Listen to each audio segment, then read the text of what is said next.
Hello friends, स्वागत करता हूं सभी का न्यू एकेडमी के इस यूट्यूब चैनल पर। आज के इस वीडियो में हम गुजरात बोर्ड का जो एग्जाम हुआ था लास्ट ईयर मींस 2022-23 सेशन का, जो मार्च मंथ में हुआ था, इस क्वेश्चन पेपर में जो सेक्शन बी था, मैथमेटिक्स स्टैंडर्ड की बात कर रहा हूं मैं, जो सेक्शन बी था उस सेक्शन को हम इस वीडियो में डिस्कस करने वाले हैं। सेक्शन ए को हमने just after the exam means last year March में डिस्कस किया था। अगर आप सेक्शन ए को देखना चाहते हो तो डिस्क्रिप्शन में आपको उसका लिंक मिल जाएगा।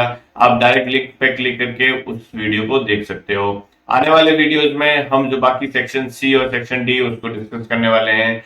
जो मैथमेटिक्स बेसिक का पेपर था उसको भी हम हमारे इस चैनल पे डिस्कस करेंगे। तो अगर आपका मैथमेटिक्स बेसिक के क्वेश्चन पेपर से रिलेटेड कोई भी डाउट है किसी भी पर्टिकुलर क्वेश्चन को लेके, तो आप उन वीडियोस में अपने डाउट को क्लियर कर सकते हो।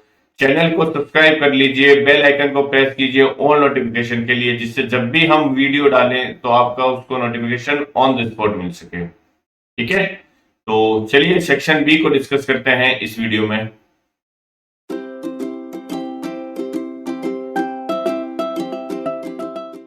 Before starting the section B, this is about myself. I have 7+ years of teaching experience and I have cleared many examinations conducted by central and state government commission as well as department. Okay, now move on करते हैं section B में। जो section B था उसमें जो हमारा first question है, question number था 17। सेक्शन बी जो होता है उसमें हर एक क्वेश्चन जो होता है वो 2 मार्क्स का होता है। There are total 10 questions. कुछ क्वेश्चंस में आपको इंटरनल चॉइस भी गिवन थी। ठीक है, तो चलिए देखते हैं क्वेश्चन नंबर 17 को। जो क्वेश्चन नंबर 17 है उसमें क्या दे रखा था, देखिए, प्रूव दैट 5 + 2√7 इज इरेशनल। आपको प्रूव करना था कि ये जो नंबर गिवन है आपको, ये क्या है, एक इरेशनल नंबर है। तो इस टाइप के क्वेश्चन में सबसे पहले आपको क्या करना होता है, देखिए, सबसे पहले हम लिखेंगे सॉल्यूशन, जो आंसर शीट है उसमें, और ये जो नंबर दे रखा है इस नंबर को हम क्या मान के चलेंगे कि ये नंबर इरेशनल ना होके रैशनल है। मींस हम एज्यूम करके चलेंगे इसका contrary, let us assume to the contrary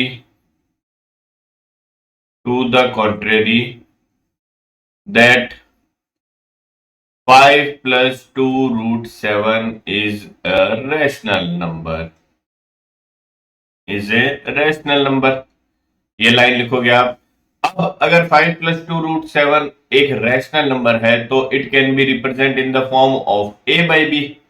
means मैं 5 + 2√7 को क्या लिख सकता हूं, 5 + 2√7 को मैं a/b लिख सकता हूं, where a and b are को प्राइम नंबर्स। ए और बी को प्राइम नंबर्स है एंड बी जो है वो नॉट इक्वल टू 0 होगा। को प्राइम नंबर वो प्राइम नंबर होते हैं जिनमें सिवाय 1 के कुछ भी कॉमन नहीं आता, या उनका एचसीएफ क्या होता है, 1 होता है। ठीक है, अब ए और बी अगर को प्राइम नंबर है, 5 + 2√7 मैंने क्या ले लिया, एक रैशनल नंबर ले लिया है। ठीक है, अब अगर 5 + 2√7 रैशनल नंबर है तो मैं इस 5 को अगर a/b की साइड में ट्रांसफर करता हूं तो 2√7 की वैल्यू हमारे पास में क्या आ जाएगी, a/b - 5 आ जाएगा। बिल्कुल सही है। अब इस पूरे इक्वेशन में मैं 2 से क्या कर देता हूं, डिवाइड कर देता हूं। अगर मैं 2 से डिवाइड करूंगा तो एलएचएस साइड में √7 बचेगा। यहां क्या आ जाएगा, 1/2 a/b - 5 हो जाएगा। ठीक है, अब एक चीज मुझे बताइए कि a/b मैंने क्या लिया है, एक रैशनल नंबर लिया है। बिल्कुल, अगर a/b रैशनल नंबर है तो एक रैशनल नंबर में से मैं दूसरे रैशनल नंबर, आपको पता है 5 क्या होता है, एक रैशनल नंबर होता है। तो अगर एक रैशनल नंबर में से दूसरे रैशनल नंबर को मैं सब्ट्रैक्ट करता हूं तो ओवरऑल जो मेरे पास आएगा वो क्या आएगा, एक रैशनल नंबर आएगा।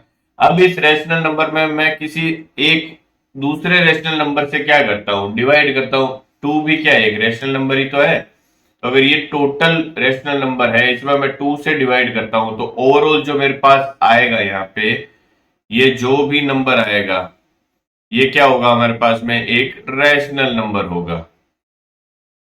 बिल्कुल होगा रैशनल नंबर। बट अगर ये right hand side rational number है तो इस √7 को भी फिर क्या होना पड़ेगा, रैशनल होना पड़ेगा। बट हमें तो क्या पता है, but √7 is an irrational number, but we know that √7 is an irrational number. But हमारे जो ये इक्वेशन है, इक्वेशन 1, इससे तो √7 क्या आता है, रैशनल नंबर आता है। तो ये कॉन्ट्राडिक्शन क्यों हो रही है, just because of our wrong assumption, कि हमने एज्यूम किया है 5 + 2√7 क्या है, एक रैशनल है। तो आप लिखोगे this contradiction arises due to our wrong assumption that 5 + 2√7 is rational. तो अगर आपकी एजम्पशन जो है वो रॉन्ग हो जाती है, तो फिर अगर 5 + 2√7 रैशनल नहीं होगा, तो फिर 5 + 2√7 को क्या होना पड़ेगा, इर्रेशनल नंबर होना पड़ेगा। आई बात समझ में? तो इस तरीके से इस टाइप के क्वेश्चन को आपको सॉल्व करना है। ये क्वेश्चन मोस्ट रिपीटेटिव क्वेश्चन है जो फर्स्ट चैप्टर है आपके 5 + 2√7, या फिर सीधा आपसे पूछ लेता है √2, √3, √5, √7, इस टाइप से, कि आपको ये प्रूव करना है कि ये नंबर जो है वो क्या है, इरेशनल नंबर है। तो these are the most repetitive questions of board examination. Okay, next chapter, sorry next question की तरफ बढ़ते हैं। जो क्वेश्चन नंबर 18 है, इसमें हमें क्या गिवन है, देखिए find the zeros of the quadratic polynomial. तो आपको ये एक पॉलिनोमियल गिवन है, क्या है polynomial, px is equal to दे रखा है 6 of x² - 13 of x + 6। ये पोलोमियल आपको गिवन है, आपको प्रूव करना, सॉरी आपको इस पोलोमियल के क्या फाइंड आउट करने हैं, जीरोस फाइंड आउट करने हैं। तो जब भी किसी पोलिनोमियल के आपको जीरोस फाइंड आउट करने हो, आप उस पोलिनोमियल की वैल्यू को क्या कर दो, जीरो के इक्वल पुट कर दो। तो मैं px को क्या ले लेता हूं, जीरो। अब px हमारा क्या है, 6x² - 13 of x + 6 = 0। अब ये क्वाड्रेटिक पॉलिनोमियल है, तो इसके हमें क्या करने पड़ेंगे, फैक्टर करने पड़ेंगे। तो फैक्टर कैसे बनाते हैं, देखो जो लास्ट टर्म है कांस्टेंट वाला, उसको फर्स्ट टर्म से मल्टीप्लाई करना होता है।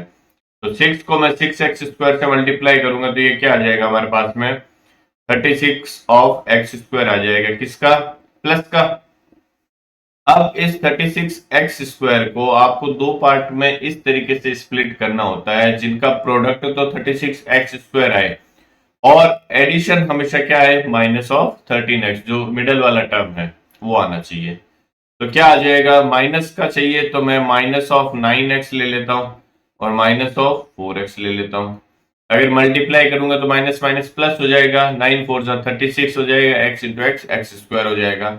अगर मैं ऐड करूंगा तो -9x और -4x मिलके क्या बनाएगा, -13x। ठीक है, तो ये जो -13x है, इसको मैं अब क्या लिख सकता हूं, देखिए 6x² -9x -4x +6 = 0। ये बन गया। अब फर्स्ट टू टर्म से जो कॉमन आ रहा है उसको कॉमन ले लीजिए, क्या कॉमन आ रहा है, 3x कॉमन आ रहा है, ये बचेगा यहाँ पे 2x - 3। यहाँ पे क्या कॉमन आ रहा है, 4 कॉमन आ रहा है, ये हो गया 2x - 3 = 0। ओवरऑल अब ये दो टर्म बन रहे हैं, एक टर्म ये है और एक टर्म ये पूरा है। तो ओवरऑल क्या कॉमन आ रहा है इसमें से, 2x - 3 कॉमन आ रहा है। तो अगर 2x - 3 कॉमन आ जाएगा, तो फर्स्ट टर्म में कॉमन आने के बाद क्या बचेगा, यहाँ 3x बच जाएगा, और सेकंड टर्म में क्या बन जाएगा, यहाँ पे -4 = 0 हो जाएगा। ठीक है, अब ये दो फैक्टर जो है वो 0 के इक्वल हो रहे हैं, तो क्या क्या पॉसिबिलिटी है कि या तो 2x - 3 की वैल्यू 0 हो जाए, या फिर 3x - 4 की वैल्यू क्या हो जाए, 0 हो जाए। तो अगर आप 2x - 3 को 0 के इक्वल पुट करोगे तो 2x की वैल्यू 3 हो जाएगी, x की वैल्यू क्या आ जाएगी आपके पास, 3/2। अगर 3x - 4 को 0 के इक्वल पुट करोगे तो 3x की वैल्यू 4 के इक्वल हो जाएगी, और x की वैल्यू क्या आ जाएगी, 4/3। तो ये जो x की वैल्यूज है वही इसके क्या है, पॉलिनोमियल के 0 है, मींस 3/2 और 4/3। इसका क्या हो जाएगा, आंसर हो जाएगा क्वेश्चन का। ठीक है, नेक्स्ट क्वेश्चन नंबर 19 देखते हैं।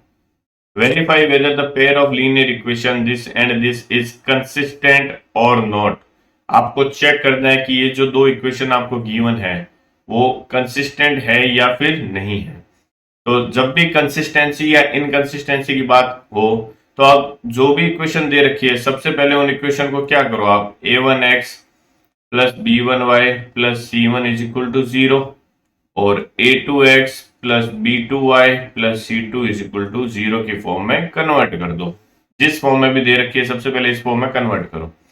तो जो हमारे फर्स्ट इक्वेशन है देखो यहाँ 4/3 दे रखा है x के मल्टीप्लाई में, तो मैं क्या कर दूं इस पूरी इक्वेशन को 3 से अगर मैं मल्टीप्लाई कर देता हूँ, ये 3 एलसीएम ले लेता हूँ, तो हमारा जो डिवाइड वाला 3 है वो क्या हो जाएगा, कैंसिल हो जाएगा। तो मैं पूरी इक्वेशन को क्या कर देता हूँ 3 से मल्टीप्लाई कर देता हूँ। देखो तो 3 से मल्टीप्लाई करूंगा तो यहाँ 4x बन जाएगा प्लस 3 2 6y हो जाएगा और ये प्लस का 8 है इक्वल के उस साइड, तो मैं इक्वल के लेफ्ट हैंड साइड ट्रांसफर करूंगा तो माइनस का 8 हो जाएगा। 3 से मल्टीप्लाई करूंगा तो ये हो जाएगा 24 और इज इक्वल टू क्या हो जाएगा 0। ठीक है, सेकेंड इक्वेशन जो है वो ऑलरेडी सिंप्लीफाइड फॉर्म में ही तो है, तो 2x प्लस 3y माइनस क्या हो जाएगा ये 12 हो जाएगा इक्वल टू 0। अब कोई भी pair of linear equations consistent होगी या इनकंसिस्टेंट होगी उसके लिए आपको क्या फाइंड आउट करना होता है, आपको a1 by a2 find out करना है, आपको b1 by b2 find out करना है और आपको c1 by c2 find out करना है। तो a1 बाई a2, a1 क्या होता है, जो x का कोफिशिएंट है फर्स्ट इक्वेशन में वो a1 है, जो y का कोफिशिएंट है फर्स्ट इक्वेशन में वो b1 है और जो कांस्टेंट टर्म है वो c1 है। सिमिलरली a2 क्या है सेकंड इक्वेशन में जो x का कोफिशिएंट है, b2 क्या है सेकंड इक्वेशन में जो y का कोफिशिएंट है और c2 क्या है जो कांस्टेंट टर्म है इक्वेशन 2 में। तो a1 बाई a2 अगर मैं फाइंड आउट करूं तो a1 हमारा है 4 और a2 हमारा है 2, तो इसको अगर मैं कैंसिल करूंगा तो a1 बाई a2 हमारे पास में क्या आ गया 2/1 आ गया। सिमिलरली b1 बाई b2 अगर मैं फाइंड आउट करता हूं तो b1 है 6 और b2 है 3, तो ये भी क्या आ गया 2/1 आ गया। सिमिलरली c1 क्या है -24, c2 क्या है -12, तो इसको भी कैंसिल करूंगा तो ये भी 2/1 आ गया। इट मीन्स हमारे यहाँ पे क्या आ रहा है a1 बाई a2 इक्वल आ रहा है b1 बाई b2 के और इक्वल आ रहा है c1 बाई c2 के। तो जब भी किसी इक्वेशन में किसी पेयर ऑफ लीनियर इक्वेशन के लिए a1 बाई a2 इक्वल आ जाता है b1 बाई b2 के और वो इक्वल आ जाता है c1 बाई c2 के, तो उस केस में जो नंबर ऑफ सॉल्यूशन होते हैं वो क्या होते हैं आपके इनफाइनाइट होते हैं। इनफाइनाइट क्यों होते हैं, बिकॉज वो दोनों लाइन ही क्या हो जाती है एक दूसरे पे कोइंसिडेंट हो जाती है। सपोज ये फर्स्ट वाली लाइन है तो ये सेकंड वाली लाइन इसी के जस्ट ऊपर आ जाएगी, तो जो सॉल्यूशन या जो पॉइंट लाइन 1 का है वही लाइन 2 पे भी लाई करेगा, तो इसलिए यहाँ पे नंबर ऑफ सॉल्यूशन क्या होते हैं इनफाइनाइट होते हैं। और जब भी किसी पेयर ऑफ लीनियर इक्वेशंस के सॉल्यूशन निकलते हैं चाहे वो इनफाइनाइट हो या फिर यूनिक हो, तो उस केस में वो सिस्टम जो होता है वो हमेशा क्या होता है कंसिस्टेंट होता है। तो यहाँ पे अगर नंबर ऑफ सॉल्यूशन इनफाइनाइट आ रहे हैं मीन्स सॉल्यूशन तो हमें मिल रहे हैं, और जब भी सॉल्यूशन मिले चाहे वो इनफाइनाइट हो या फिर यूनिक हो तो उस केस में हमेशा जो सिस्टम होगा वो क्या होगा कंसिस्टेंट होगा। तो ये जो इक्वेशंस है ये इक्वेशन जिस सिस्टम को रिप्रेजेंट करती है वो सिस्टम कैसा होगा कंसिस्टेंट होगा। अगर कोई भी सॉल्यूशन नहीं आ रहा मींस वो लाइंस क्या है पैरेलल लाइंस है, एक लाइन ये है तो दूसरी लाइन ऐसे होगी। तो जब भी लाइंस पैरेलल होगी तो वो कभी भी एक दूसरे को इंटरसेक्ट नहीं करेगी, जब इंटरसेक्ट ही नहीं करेगी तो उनका कोई कॉमन पॉइंट नहीं आएगा, कॉमन पॉइंट नहीं आएगा मींस कोई भी सॉल्यूशन नहीं आएगा, और जब कोई भी सॉल्यूशन आए तो वो फिर सिस्टम कैसा होता है इनकंसिस्टेंट होता है, ध्यान रखना। ठीक है, तो ये इस क्वेश्चन में जो हमें सिस्टम दे रखा है वो कैसा सिस्टम है वो कंसिस्टेंट सिस्टम है। नेक्स्ट क्वेश्चन नंबर, इसी में और मैं आपको चॉइस गिवन थी, आपको ये पेयर ऑफ इक्वेशंस गिवन है, आपको सब्स्टिट्यूशन मेथड से इसको क्या करना है सॉल्व करना है। तो सब्स्टिट्यूशन मेथड आपको पता होगा, किसी एक वेरिएबल की वैल्यू हम फाइंड आउट करके दूसरी इक्वेशन में उसको सब्स्टिट्यूट कर देते हैं। जैसे ये फर्स्ट इक्वेशन है, यहां से अगर मैं x की वैल्यू फाइंड आउट करूं तो ये क्या हो जाएगी 4 माइनस वाई हो जाएगी। अब ये x की वैल्यू में इक्वेशन नंबर 2 में सब्स्टिट्यूट कर देता हूं, तो इक्वेशन 2 में अगर सब्स्टिट्यूट करता हूं मैं तो ये 2 इंटू एक्स की जगह क्या हो गया 4y इज इक्वल टू क्या हो गया ये 8 प्लस 3y हो गया। ये क्या हो जाएगा, मल्टीप्लाई करूंगा तो ये 8 आ गया, माइनस 2y आ गया, इक्वल टू क्या आ गया, 8 प्लस 3y। अब 8 से 8 यहाँ पे कैंसिल हो गया, 5y की वैल्यू क्या आ गई, 0 के इक्वल, इसको उधर भेज दिया, प्लस का 3 था, प्लस का 2 और हो गया, 5y 0 आ गया, तो y की वैल्यू यहाँ से क्या आ जाएगी हमारे पास में, 0। अब ये जो y की वैल्यू आई है ये आप यहाँ इसे x में सब्स्टिट्यूट कर दो, तो x की वैल्यू यहाँ से क्या आ जाएगी, x equal to 4 minus 0 means x की वैल्यू हमारे पास में 4 आ जाएगी। ठीक है, तो इसका सॉल्यूशन क्या हो जाएगा, x की वैल्यू 0 है, x की वैल्यू 4 है और y की वैल्यू 0। ठीक है, दोनों इक्वेशन में सब्स्टिट्यूट करा के भी देख सकते हो, x 0 y को 0 रखते हो तो x की वैल्यू 4 आती है, y को 0 रखोगे तो x की वैल्यू 4 आएगी हमेशा। ठीक है, तो इस तरीके से आप क्रॉस वेरीफाई भी कर सकते हो इसको। नेक्स्ट ट्रिग्नोमेट्री से रिलेटेड क्वेश्चन है, if P Q R are interior angles of a triangle P Q R then show that sec P plus Q by two equal to cosec R by two. तो कोई भी अगर triangle आपको दे रखा है, suppose ये P Q R triangle है, मैं राइट एंगल ट्राइंगल की बात नहीं कर रहा, मैं जनरल ट्राइंगल की बात कर रहा हूं, तो इस ट्राइंगल के तीनों एंगल का सम क्या होगा, angle P plus angle Q plus angle R, किसी भी ट्राइंगल के तीनों एंगल का सम 180 डिग्री के इक्वल होता है। ठीक है, तो अगर मैं P प्लस क्यू की बात करता हूं तो एंगल P प्लस क्यू जो है वो किसके इक्वल आएगा, 180 माइनस एंगल R के इक्वल नहीं आएगा क्या, बता दो फटाफट। ठीक है, तो अगर P plus Q 180 minus R के इक्वल है तो मुझे यहाँ देखो P प्लस क्यू बाई 2 दे रखा है, तो अगर मैं इन दोनों साइड क्या कर दूं, 2 से डिवाइड कर देता हूं, तो angle P plus angle Q by 2 जो है वो किसके इक्वल आ जाएगा, देखो 2 से सेपरेटली मैं डिवाइड करता हूं तो 180 बाई 2 ये क्या हो जाएगा, 90 degree minus angle R by 2 हो जाएगा। कोई डाउट है किसी को? ओके, तो अब P प्लस क्यू बाई 2 की value 90 minus angle R by 2 हो जाएगा। तो अगर मैं यहाँ पे LHS साइड देखता हूं तो आपको क्या गिवन है, सेक P plus Q by 2, P plus Q by 2 क्या हो जाएगा मेरा 90 degree minus angle R by 2 हो जाएगा, तो यहाँ पे R बाई 2 रख देता हूं। अब आपको एक चीज पता होनी चाहिए, क्या, वी नो दैट, क्या पता होना चाहिए, we know that sec 90 minus theta जो होता है वो हमेशा कोसेक थीटा के इक्वल होता है। ये पोर्शन आपके अभी सिलेबस से हट चुका है, जो सिलेबस रिड्यूस हुआ है उसमें ये चैप्टर क्या हो गया है, जो ये पोर्शन है ट्रिग्नोमेट्री का, इस पोर्शन को हटा दिया है कॉम्प्लीमेंट्री एंगल्स वाला।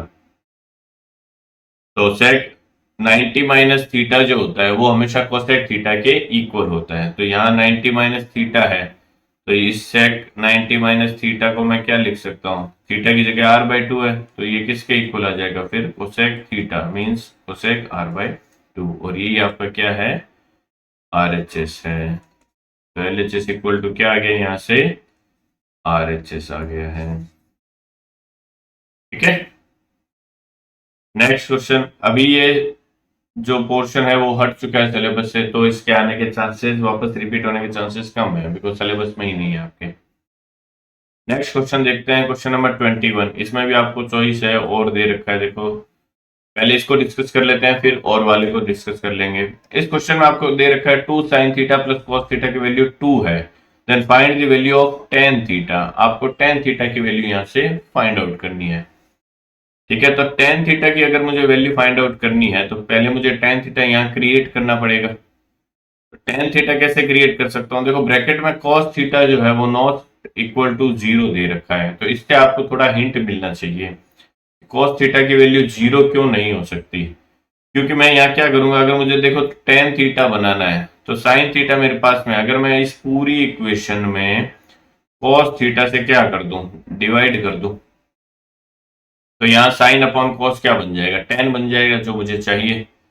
ठीक है, और cos थीटा 0 नहीं हो सकता, वो इसीलिए दे रखा है बिकॉज किसी भी नंबर के डिवाइड में 0 कभी नहीं आ सकता। ठीक है, तो ये जो आप डिवाइड कर रहे हो cos थीटा वो 0 कभी भी नहीं होगा, इसीलिए ये आपको हिंट दे रखा है साइड में, ध्यान रखना। तो अगर मैं इस पूरी इक्वेशन में cos थीटा से डिवाइड करता हूं तो ये देखो क्या बनेगा, 2 sin theta upon cos theta, plus cos theta upon cos theta 1 हो गया, इक्वल टू ये क्या आ जाएगा 2 अपॉन कॉस थीटा आ गया।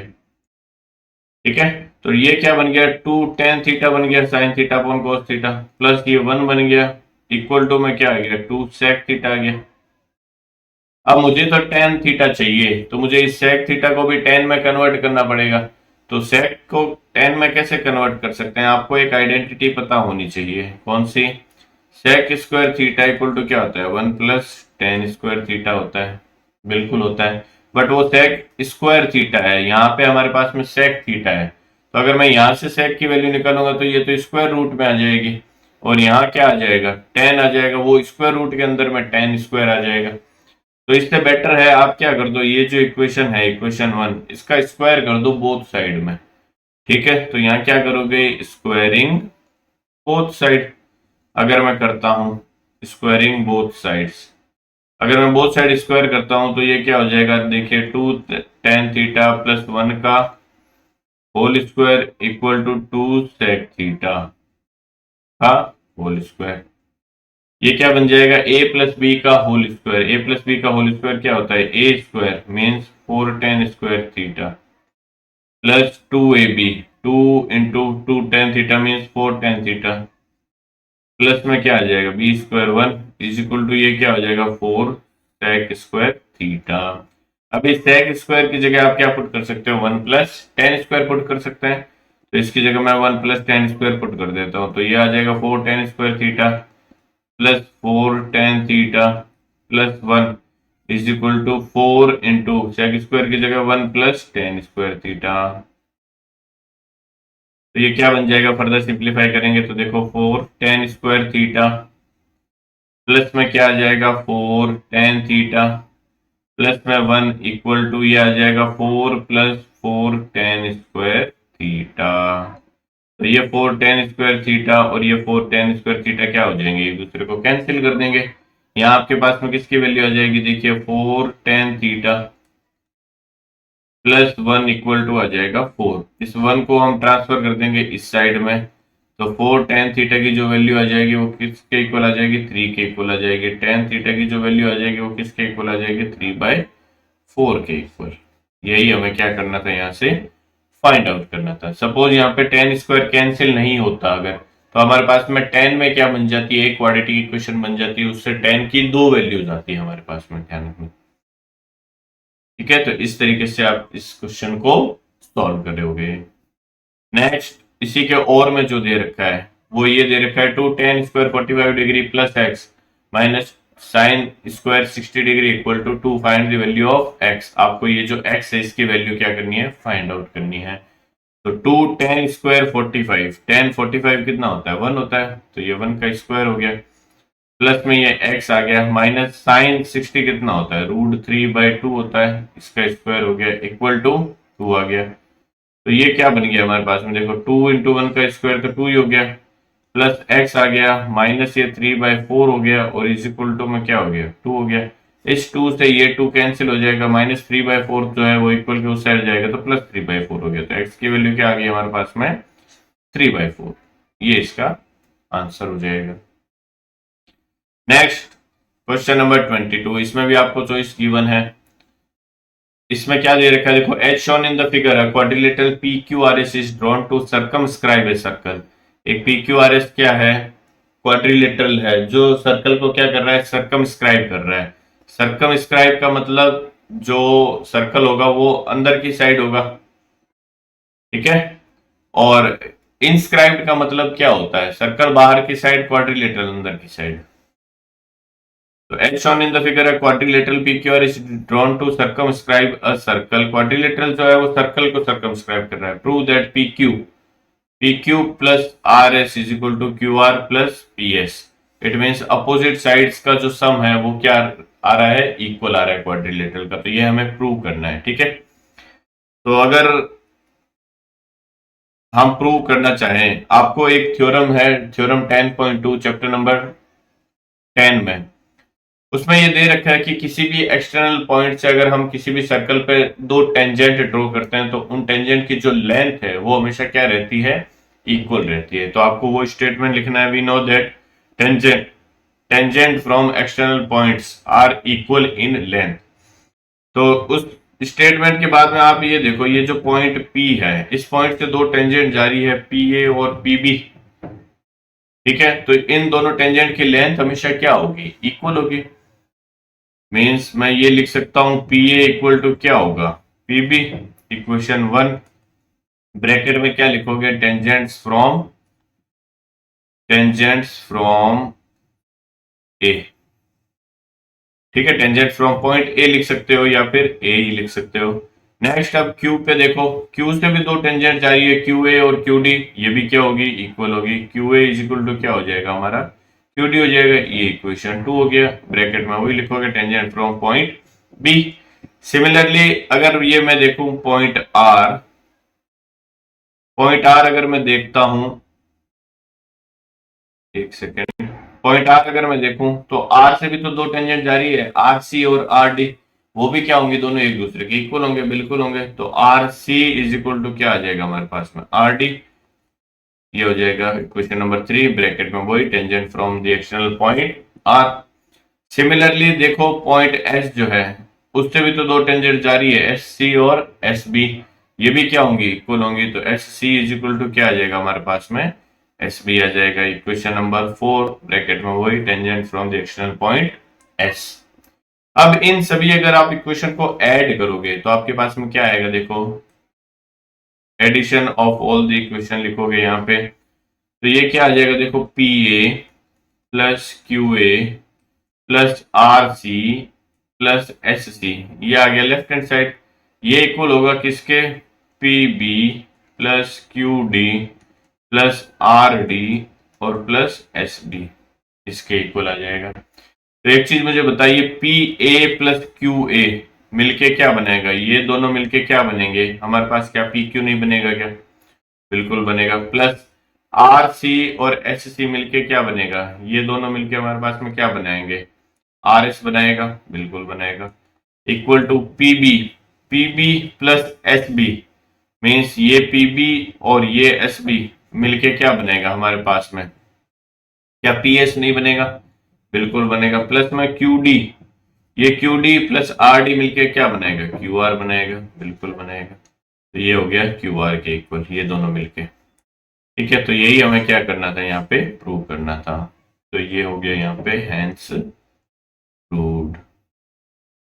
ठीक है, इस टाइप के क्वेश्चन इंपॉर्टेंट रहते हैं, ध्यान रखना, जो टेंजेंट की प्रॉपर्टी को यूज लेके आपको प्रूव करने होते हैं। नेक्स्ट क्वेश्चन नंबर, इसी का और में भी हमें दे रखा है क्वेश्चन, क्या दे रखा है, two concentric circles are of radius 29 centimetre and 21 centimetre, find the length of the कोड of the larger circle which touches the smaller circle. तो आपको दो कॉन्सेंट्रिक सर्कल दे रखे हैं, तो सबसे पहले मैं दो कॉन्सेंट्रिक सर्कल बना लेता हूं। सपोज ये फर्स्ट वाला सर्कल है आपका, ठीक है,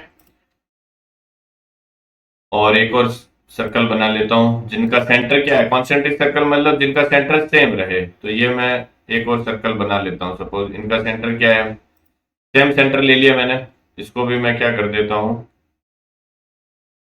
वाइट ही बना देता हूं। ठीक है, इन दोनों सर्कल को, जो लार्जर सर्कल है, मीन्स जिसका डायमीटर बड़ा है या रेडियस ज्यादा है, उस सर्कल की एक कोड, तो इस सर्कल की मैं एक कोड ले लेता हूं जो क्या कर रही है, छोटे वाले सर्कल की टेंजेंट है कुछ इस तरीके से।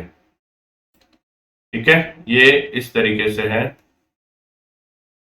ये मैंने क्या ले ली, एक लार्जर सर्कल की कोड ले ली जो छोटे वाले की क्या है, टेंजेंट है, इस तरीके से। यह आपको क्वेश्चन में गिवन है, ध्यान रखना। अब आपको क्या करना है, देखिए जो बड़ा वाला सर्कल है उसकी रेडियस 29 दे रखी है, जो छोटा वाला सर्कल है उसकी रेडियस आपको 21 दे रखी है। तो ये सपोज मैं इसका सेंटर ले लेता हूं, तो अगर ये सेंटर है O पॉइंट, तो इस सेंटर से अगर मैं इस कोड पे क्या डालता हूं, परपेंडिकुलर डालता हूं, तो ये OM जो है, क्या वो छोटे वाले सर्कल की रेडियस नहीं होगी, बिल्कुल होगी। मीन्स ये है 21 सेंटीमीटर। सपोज ये आपकी कोड जो है वो AB है, तो अगर मैं इस सेंटर को पॉइंट A से ज्वाइन करवा देता हूं कुछ इस तरीके से, तो ये जो ओ ए होगा, क्या वो बड़े वाले सर्कल की रेडियस नहीं होगी? बिल्कुल होगी। तो ये होगा 29 सेंटीमीटर। अब आपको ये पता होना चाहिए कि ये जो पॉइंट ऑफ कांटेक्ट होता है या फिर सेंटर से किसी सर्कल पे अगर आप पॉइंट ऑफ कांटेक्ट को मिलाते हो, तो वो जो रेडियस होती है वो कोड को क्या करती है, टू इक्वल पार्ट्स में ऑलवेज डिवाइड करती है। तो आपको यहाँ पे ये पता होना चाहिए कि जो ए एम होगा और जो बी एम होगा वो क्या होंगे, एक दूसरे के इक्वल होंगे। तो अगर आप ए एम की वैल्यू फाइंड आउट कर देते हो, उसका डबल कर दोगे, तो वही क्या क्या हो जाएगा, आपके ए बी की वैल्यू हो जाएगी। आई बात समझ में? A M is equal to B M is equal to ये क्या होता है, ए बी बाय 2 होता है। तो अगर आपको ए बी की वैल्यू फाइंड आउट करनी है तो आप ए एम या बी एम दोनों में से किसी एक की वैल्यू फाइंड आउट कर लो और उसका डबल कर दीजिए। ठीक है। तो अब ये देखिए यहाँ पे ओ ए एम जो है या ए एम ओ जो है वो एक क्या है, राइट एंगल ट्राइंगल है। इस राइट एंगल ट्राइंगल में ओ ए हाइपोटेन्यूज हो गया और ओ एम जो है वो अपोजिट साइड होगी। तो आपको एडजेसेंट साइड अगर फाइंड आउट करनी है तो क्या होती है एडजेसेंट साइड, ए एम का जो होल स्क्वायर है वो किसके इक्वल होगा, ओ ए का whole square minus O M का होल स्क्वायर। ठीक है। ओ ए कितना है आपके पास में 29 का whole square minus O M क्या है 21 का होल स्क्वायर। तो 29 का होल स्क्वायर कितना होता है, 841 होता है और 21 का होल स्क्वायर होता है 441। तो 841 में से 441 सब्ट्रैक्ट करोगे तो 400 आ जाएगा। किसकी वैल्यू है ये, ए एम की वैल्यू है ए एम स्क्वायर की। तो ए एम की वैल्यू क्या आ जाएगी, प्लस माइनस 20 आ जाएगी। अब प्लस माइनस 20 आएगी, माइनस वैल्यू हो नहीं सकती बिकॉज ये ए एम क्या है, एक लेंथ है और लेंथ कभी भी नेगेटिव पॉसिबल नहीं है। दैट इज वाई हम नेगेटिव वैल्यू को क्या कर देंगे, रिजेक्ट कर देंगे। देयरफॉर यहाँ से ए एम की जो वैल्यू आएगी वो क्या आ जाएगी, 20 आ जाएगी। तो अगर ये 20 है तो इसको भी फिर क्या होना पड़ेगा, 20 होना पड़ेगा। तो ए बी जो है वो क्या आ जाएगा, लेंथ ऑफ कोड वो 40 सेंटीमीटर के इक्वल आ जाएगा। तो आपको वही तो फाइंड आउट करनी है, find the length of code of the larger circle which touches the smaller circle. तो 40 सेंटीमीटर इस क्वेश्चन का आंसर हो जाएगा। नेक्स्ट नेक्स्ट आपको दे रखा for the following grouped frequency distribution find the mode. आपको इस ग्रुप डिस्ट्रीब्यूशन का क्या करना है, मोड फाइंड आउट करना है। तो मोड फाइंड आउट करने के लिए सबसे पहले आपको क्या फाइंड आउट करना पड़ता है, मॉडल क्लास फाइंड आउट करना पड़ता है। और मॉडल क्लास कौन सा क्लास होता है, वो क्लास होता है जिसकी फ्रीक्वेंसी सबसे ज्यादा हो। तो यहाँ पे फ्रीक्वेंसी देखो 2 3 7 6 6, तो किसकी फ्रीक्वेंसी सबसे ज्यादा है, इस वाले क्लास की। तो ये वाला क्लास ही हमारा क्या हो जाएगा, मॉडल क्लास हो गया। ठीक है, ये वाला क्लास हमारा मॉडल क्लास हो गया।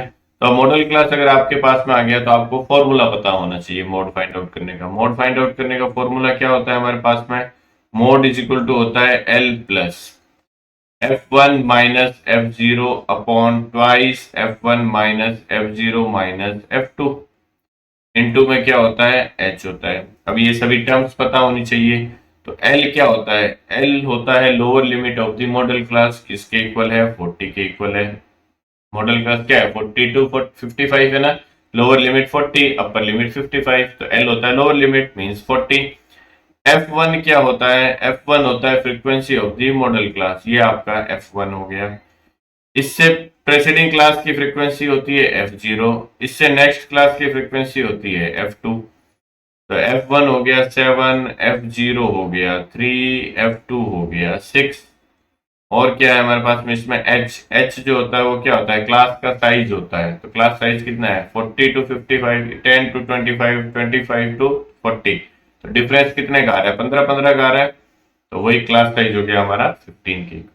बस अब ये वैल्यू क्या करनी है, इसमें सब्स्टिट्यूट करनी है। तो L की वैल्यू 40 है, मैं 40 सब्स्टिट्यूट कर दूंगा। प्लस F1 कितना है 7 माइनस F0 कितना है 3 upon twice of F1 means 14 हो गया minus F0 3 minus F2 6 into H कितना है हमारे पास में 15 है। तो ये क्या आ जाएगा देखो 40 plus 7 minus 3 means 4 divide by ये कितना आ जाएगा देखो 9 सब्ट्रैक्ट हो जाएगा तो 5 आ जाएगा। 14 माइनस 9 5 इंटू क्या आ जाएगा ये 15। 5 से ये कैंसिल हो जाएगा कितने टाइम्स, 3 टाइम्स। तो ये 4 3 जा कितना हो गया 12 हो गया। तो 40 प्लस 12 कितना आ जाएगा 52 आ जाएगा। तो मोड जो आपके आया वो क्या आ गया 52। अब एक चीज हमेशा ध्यान रखना, जो भी मॉड की वैल्यू आएगी या जो भी मीडियन की वैल्यू आएगी वो हमेशा कंसर्न्ड क्लास के अंदर ही रहेगा। आपकी मॉडल क्लास 40 to 55 है, तो देखो मॉड की वैल्यू जो है वो 52 आई है, तो वो क्या इसकी रेंज में नहीं आ रही क्या? हमेशा आएगी। जो मीडियन आएगा वो भी मीडियन क्लास की रेंज में ही आएगा, ध्यान रखना। तो इससे आप थोड़ा कंफर्म हो सकते हो कि हमारा जो आंसर आया वो हमेशा सही आया है। ओके, नेक्स्ट क्वेश्चन देखते हैं हम। नेक्स्ट क्वेश्चन दे रखा है, Salma and Mona are friends, what is the probability that both will have different birthday the same birthday in the year 2019। तो सपोज मैं 2019 एक पूरा ईयर है, 2019 नॉन लीप ईयर होता है, it means number of days कितने हैं इसमें? टोटल 65 डेज है ना, 65 डेज है। अब सलमा और मोना है, इनका बर्थडे आपको प्रोबेबिलिटी फाइंड आउट करनी है कि डिफरेंट दिन आए। तो डिफरेंट दिन आने के लिए सपोज मैं जो सलमा है उसका मैं बर्थ डेट एक एज्यूम कर लेता हूं। सपोज सलमा का जो बर्थ डेट है वो मैं एज्यूम कर लेता हूँ 1 जनवरी को है, 1 जनवरी 2019 को। मैं 19 ही ले लेता हूँ बिकॉज यहाँ 19 की बात कर रखी है, ठीक है। अब सलमा का अगर बर्थ डेट 1 जनवरी 2019 है अगर, तो मोना का बर्थडे इससे डिफरेंट आए, 1 जनवरी को सलमा का बर्थ डेट हो चुका है, तो इस सेम डे मोना का बर्थडे नहीं होना चाहिए। इट मींस मोना का बर्थडे होने के लिए हमारे पास में टोटल फेवरेबल केस कितने हैं? ये एक दिन, 365 टोटल दिन होते हैं, एक दिन सलमा का बर्थडे हो गया, तो मोना का बर्थडे इस एक दिन नहीं होना चाहिए। इस एक दिन के अलावा किसी भी दिन हो, डिफरेंट हो जाएगा सलमा से, ठीक है। तो मोना का बर्थडे होने के लिए हमारे पास में टोटल फेवरेबल डेज कितने हो गए? फिर 364 डेज हो गया, बिकॉज इस एक दिन जो है वो मोना का बर्थडे नहीं होना चाहिए। तो इस एक दिन को हम क्या कर देते हैं? रिजेक्ट कर देते हैं। तो बाकी के जो 364 डेज बचे हैं उन किसी भी डेज में मोना का बर्थडे पॉसिबल है, किसी भी डे में अगर हो तो हमारे चलेगा, बट इस सेम डे नहीं आना चाहिए। तो मोना का बर्थडे इन 364 डेज में से किसी भी दिन पॉसिबल है। तो ये हमारे क्या हो गए? फेवरेबल केस हो गए। टोटल केस कितने होते हैं? 365। तो हमें प्रोबेबिलिटी फाइंड आउट करनी है। Probability of event of different birthdays equal to क्या हो जाएगा? Favourable case upon total case. तो फेवरेबल केस कितने हैं इस केस में? 364 में से किसी भी दिन हो जाए चलेगा, अपॉन में टोटल केस कितने होते हैं? 365। तो ये क्या हो जाएगा? फर्स्ट का आंसर, जब दोनों का बर्थडे डिफरेंट हो। आई बात समझ में? दोनों में से किसी का भी बर्थडे एक डेट को फिक्स कर दो। अगर एक का बर्थडे उस दिन हो चुका है तो बाकी जो सेकंड वाली गर्ल है उसका बर्थडे जो रिमेनिंग डेज है 364 डेज उसमें से किसी भी दिन हो सकता है, बट उस एक दिन पॉसिबल नहीं है। आई बात समझ में? नेक्स्ट सेकंड क्वेश्चन क्या कर रहा है कि दोनों का बर्थडे सेम बर्थडे होना चाहिए। मीन्स जिस दिन सलमा का हुआ है उसी दिन फिर क्या होना चाहिए? मोना का। तो अगर सलमा का 1 जनवरी को हो रहा है तो फिर मोना का भी क्या होना चाहिए? 1 जनवरी। तो इस केस में फेवरेबल केस फिर हमारा क्या हो गया? एक ही हो गया, बिकॉज जो 1 जनवरी वाला दिन है उसी दिन क्या होना चाहिए? हमारा मोना का बर्थडे होना चाहिए। अगर सलमा का बर्थडे 1 जनवरी को है तो यहां मैंने 1 जनवरी लिया है, आप 365 में से कोई भी एक दिन सलमा का बर्थडे ले लीजिए। तो बट ये श्योर है कि जिस दिन सलमा का हुआ है उसी दिन क्या होना चाहिए? मोना का होना चाहिए। तो मोना के लिए फेवरेबल केस फिर कितना बच गया हमारे पास में? वही दिन जिस दिन सलमा का बर्थडे। तो उस केस में फेवरेबल जो हमारे आउटकम्स होंगे वो क्या होंगे? 1 होंगे। टोटल आउटकम वही 365 डेज। तो अगर मुझे प्रोबेबिलिटी फाइंड आउट करनी है पी ऑफ ई, तो ये क्या हो जाएगा? 1/365 फेवरेबल अपॉन टोटल। या फिर इसको आप इस तरीके से भी कर सकते हो, आपने वो प्रोबेबिलिटी फाइंड आउट कर ली कि दोनों का बर्थडे क्या होना चाहिए? डिफरेंट डेज को होना चाहिए। तो अगर आपको सेम बर्थडे चाहिए तो आप P of E bar find out कर सकते हो ना। इसी का क्या होगा? वो कॉन्ग्रुएंट होगा ना, इसी का कॉम्प्लीमेंट्री इवेंट ही तो होगा। अगर डिफरेंट आ रहा है तो सेम के लिए क्या कर दो? आप 1 में से सब्ट्रैक्ट कर दो, बिकॉज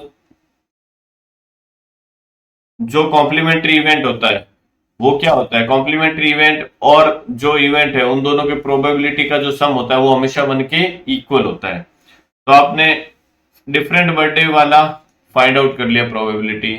तो सेम बर्थडे वाले के लिए क्या करोगे, 1 में से उसको सब्ट्रैक्ट कर दो, तो ये 1 माइनस 364 अपॉन 365 करोगे तो 365 क्या आ जाएगा, एलसीएम आ जाएगा यहाँ पे, ये हो जाएगा 365 माइनस 364। तो क्या आ जाएगा इस केस में भी, पी ऑफ ई बार जो है वो आ जाएगा 1/365 के इक्वल। तो कॉम्प्लीमेंट्री इवेंट की हेल्प से भी कर सकते हो, अदरवाइज थोड़ा दिमाग लगा के भी कर सकते हो कि जिस दिन सलमा का आया है उसी दिन मोना का होना है। तो फेवरेबल केस तो फिर क्या बचेगा, एक ही बचेगा, जिस दिन सलमा का बर्थडे आप ले रहे हो। ठीक है, नेक्स्ट क्वेश्चन देखते हैं। नेक्स्ट दे रखा है find the roots of the quadratic equation 5x equal to 6 plus 2/x by the method of completing the square. अब कंप्लीटिंग द स्क्वायर वाला जो टॉपिक है वो आपके सिलेबस से हट चुका है। ठीक है, तो इसको करने का कोई मतलब नहीं है। अगर आप करना चाहो तो देखो, एक बार मैं आपको हिंट दे देता हूँ कैसे करोगे। सबसे पहले तो यहाँ आप एलसीएम लोगे, x की वैल्यू 0 नहीं हो सकती, ध्यान रखना सबसे पहले तो अगर x की वैल्यू 0 सॉल्यूशन में आ रही है तो आपको उसको नेग्लेक्ट करना होगा, बिकॉज यहाँ डिवाइड में x दे रखा है और डिवाइड में कभी भी 0 आ जाता है तो वो वैल्यू को हम इंक्लूड नहीं करते। तो इसको अगर मैं थोड़ा देखो सिंप्लीफाई करता हूँ तो x एलसीएम आ जाएगा यहाँ पे, तो ये 5x equal to x LCM ले लिया, ये हो गया 6x प्लस 2, क्रॉस मल्टीप्लाई करूंगा ये आ गया 5x square is equal to 6x plus 2। Further इसको सिंप्लीफाई करूंगा 5x square minus 6x minus 2 is equal to क्या हो जाएगा, 0 हो जाएगा। अब कंप्लीटिंग द स्क्वायर से इसके रूट्स फाइंड आउट करने हैं मुझे, तो सबसे पहले इसको परफेक्ट स्क्वायर की फॉर्म में मुझे क्या करना पड़ेगा, जनरेट करना पड़ेगा। उसके लिए आप क्या करो, जो एक्स स्क्वायर का कोफिशिएंट है उसको क्या बना लो, आप 1 बना लो। तो एक्स स्क्वायर के कोफिशिएंट को अगर मुझे 1 बनाना है तो यहाँ तो 5 आ रहा है, तो मैं पूरी इक्वेशन में क्या कर दूं, 5 से डिवाइड कर देता हूँ। तो अगर मैं पूरी इक्वेशन में 5 से डिवाइड करूंगा तो ये देखो एक्स स्क्वायर हो जाएगा, ये आ जाएगा -6/5x और ये आ जाएगा -2/5 इक्वल टू 0। अब इसको मुझे क्या करना है, कंप्लीट स्क्वायर बनाना है। तो जब भी कंप्लीट स्क्वायर बनाना हो तो आपको क्या देखना है, जो x का कोफिशिएंट है, x का कोफिशिएंट क्या है 6/5, उसका आपको करना है हाफ। 6/5 का आपको क्या करना है, हाफ करना है। तो हाफ करूंगा तो ये कितना आ जाएगा 3/5। ठीक है, अब 3/5 का आपको क्या करना है, स्क्वायर करना है, और वो क्या करना है, ऐड करना है और सब्ट्रैक्ट करना है। इट मीन्स इस इक्वेशन में मुझे 3/5 के स्क्वायर को एक बार ऐड करना है और एक बार सब्ट्रैक्ट करना है। तो हमारी ये इक्वेशन क्या बन जाएगी, देखो x square minus 6/5 of x minus 2/5 है, इसमें मैं प्लस में क्या कर दूं 3/5 का स्क्वायर मीन्स 9/25 मैंने ऐड कर दिया और 9/25 मैंने सब्ट्रैक्ट कर दिया इक्वल टू 0 हो जाएगा ये। अब देखो x square minus 6/5 of x plus 9/25, इसको मैं साथ में लिख देता हूँ, माइनस इसको मैं देखो क्या लिख देता हूँ 2 टाइम्स 3/5 ऑफ एक्स और प्लस में 9/25, माइनस में 2/5 है और माइनस में 9/25 है इज इक्वल टू 0। तो ये माइनस वाली दोनों टर्म मैं इस तरफ ट्रांसफर कर दूंगा बाद में। अब ये देखो क्या बन रहा है, X square minus 2ab plus B square नहीं बन रहा है, A square minus 2ab plus B square. तो ये हमारा क्या हो जाएगा, देखो a माइनस बी का होल स्क्वायर हो गया, इक्वल में क्या आ गया, इन दोनों को आप उस तरफ ट्रांसफर करोगे 2/5 प्लस का हो गया प्लस 9/25 भी प्लस का हो गया। तो इन दोनों का यहाँ आप एलसीएम ले लोगे, कितना आ जाएगा 25, एलसीएम आ गया, ये क्या बन गया आपके पास में 10 बन गया और ये बन गया 9। ठीक है, तो आपके पास में x माइनस 3/5 का होल स्क्वायर की वैल्यू किसके इक्वल आ रही है, 19/25 के इक्वल आ रही है। तो x माइनस दोनों तरफ स्क्वायर रूट अगर मैं लूंगा इसका और इसका, तो यहां से क्या आ जाएगा हमारे पास में, देखो x माइनस 3/5 बच गया, सामने क्या आ गया plus minus square root of 19/5 आ जाएगा, ये 25 का स्क्वायर रूट 5 हो जाएगा। तो एक बार प्लस साइन यूज लोगे आप, इसको मैं थोड़ा देखो सब्ट्रैक्ट यहाँ से रब कर देता हूं इसको। ठीक है, तो एक बार अगर आप प्लस साइन लोगे तो x माइनस 3/5 प्लस साइन लेने पे रूट 19/5 बनेगा। इसको उधर ट्रांसफर करोगे तो x की वैल्यू यहाँ से क्या आ जाएगी, स्क्वायर रूट ऑफ 19/5 प्लस 3/5। एक x की वैल्यू ये आ गई। एक बार आप माइनस साइन यूज लोगे तो x माइनस 3/5 को आप यूज लोगे माइनस ऑफ 19/5 के इक्वल, तो यहाँ से x की वैल्यू क्या आ जाएगी, plus 3/5 minus square root of 19/5, ये x की दूसरी वैल्यू आ गई। ठीक है, तो ये इसके क्या बन जाएंगे, स्क्वायर रूट बन जाएंगे।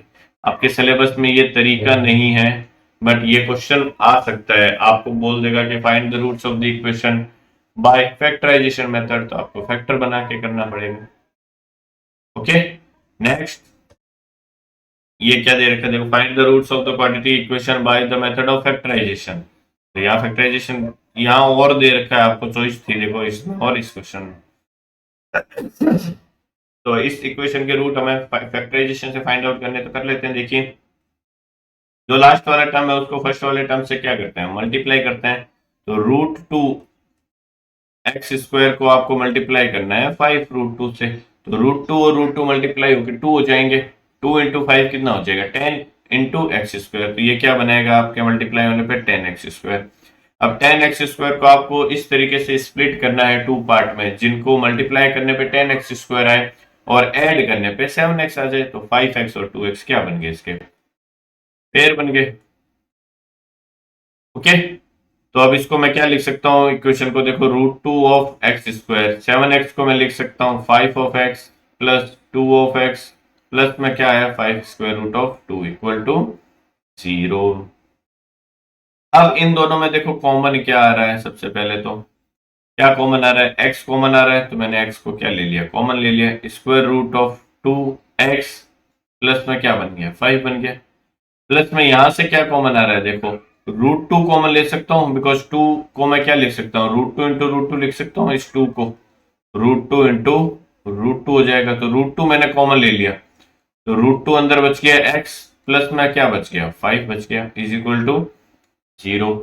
अब ये फर्स्ट टर्म है और ये सेकेंड टर्म है, तो इन दोनों में से क्या कॉमन आ रहा है, रूट 2 एक्स प्लस 5 जो है वो क्या आ रहा है, कॉमन आ रहा है। यहाँ फर्स्ट टर्म में क्या बच जाएगा, कॉमन आने के बाद x बच गया, सेकेंड टर्म में क्या बच जाएगा, स्क्वायर रूट ऑफ 2 बच जाएगा, इक्वल में क्या आ जाएगा, इसके 0 आ जाएगा।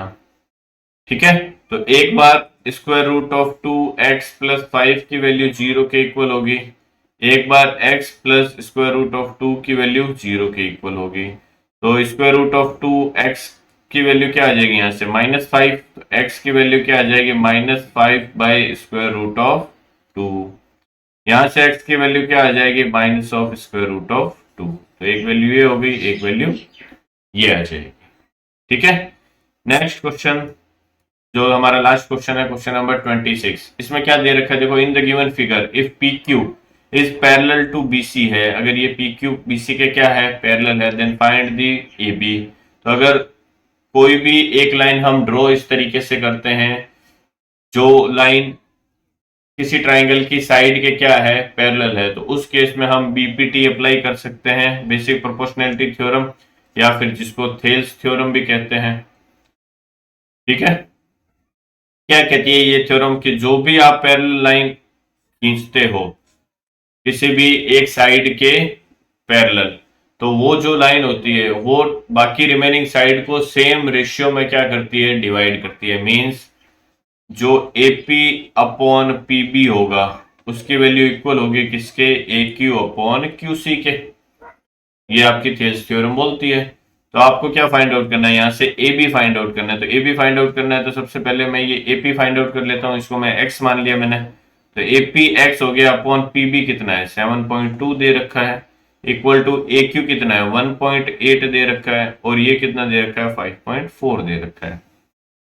ठीक है, तो पॉइंट मैंने इसका हटा दिया, इसका हटा दिया, तो ये कितना आ जाएगा, देखो 18 3 हो जाएगा, ये 18 3 54, तो x की वैल्यू क्या आ जाएगी, क्रॉस मल्टीप्लाई करूंगा 7.2 डिवाइड बाई 3, तो 3 से 7.2 को मैं डिवाइड करूंगा तो x की वैल्यू आ जाएगी 2.4। 24 का 3 टाइम्स होता है 72, तो x की वैल्यू हमारे पास में कितनी आ गई 2.4, मीन्स ये 2.4 हो गया सेंटीमीटर। तो आपको AB फाइंड आउट करना है, तो AB जो है वो क्या है, AP प्लस PB तो है, ठीक है, एपी कितना है 2.4 है, पीबी कितना है 7.2 है, तो ये कितना हो जाए 7 और 2 9.6 सेंटीमीटर आ जाएगी। किसकी वैल्यू? एबी की वैल्यू। ठीक है, तो इस तरीके से ये क्वेश्चन हो जाएगा। तो ये जो सेक्शन बी था मैथमेटिक्स स्टैंडर्ड पेपर का, जो लास्ट ईयर हुआ था गुजरात बोर्ड का 2022-23 का, उसको हमने डिस्कस किया है इस वीडियो में। आने वाली वीडियोस में हम जो बाकी के सेक्शन हैं उनको डिस्कस करेंगे, और जो मैथमेटिक्स बेसिक का पेपर हुआ था उसको भी हम डिस्कस करने वाले हैं। तो अगर चैनल को सब्सक्राइब नहीं किया है तो चैनल को सब्सक्राइब कर लीजिए, बेल आइकन को प्रेस कर लीजिए ऑल नोटिफिकेशन के लिए, जिससे जब भी हम कोई नया वीडियो अपलोड करें आपको ऑन द स्पॉट उसका नोटिफिकेशन मिल सके। ठीक है, आज के इस वीडियो में बस इतना ही। मिलते हैं हमारे अगले वीडियो में। All the very best for your upcoming final examination, और अगर किसी का प्री बोर्ड का एग्जामिनेशन बाकी है तो उनको भी आपके प्रिपरेशन के लिए बहुत बहुत शुभकामनाएं। ठीक है, मिलते हैं अगले वीडियो में, तब तक के लिए bye bye and take care.